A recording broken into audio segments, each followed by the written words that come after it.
안녕하세요, 여러분. 닥터 새콤입니다.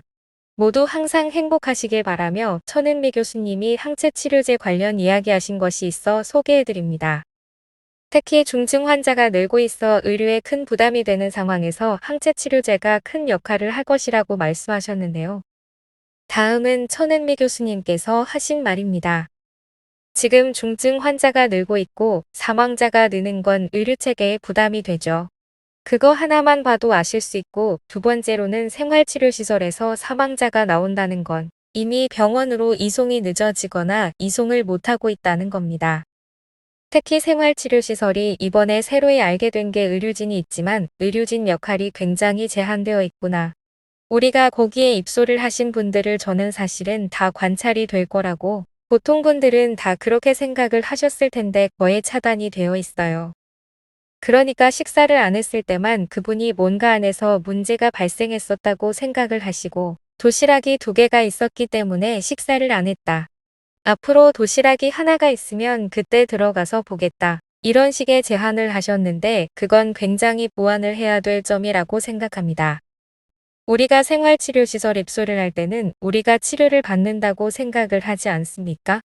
거기에서 제대로 치료가 되면 절대로 중증 환자가 많이 나오지도 않을 거고 그 안에서 사망을 할 수는 없습니다.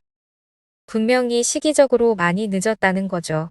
그러면 생활치료시설에 대한 의료진을 보강해야 됩니다.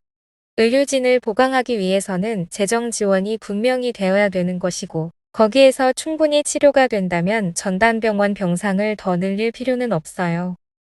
특히나 제가 계속 말씀을 드리지만 일본도 중증 환자가 늘면서 주사센터, 항체치료 주사센터를 지금 만들고 있고요.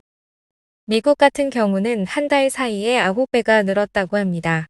중증 환자가 느니까 지금까지 나온 치료제의 가장 효과가 큰데 항체치료제예요. 그 주사를 줌으로 인해서 중증 환자를 막는 거죠. 우리나라는 정말 잘된 시스템을 제가 계속 이용하자고 말씀을 드렸는데, 만일 생활치료시설이 안 된다면 일본이나 미국처럼 주사센터를 설립해서 예약을 하시고, 고령층이라든지 12세 이상의 기저질환이 있는 분들을 예약을 해서 항체치료 주사를 맞고 집에서 자가치료를 하는 것이 지금은 사실 더 효과적이라고 생각합니다.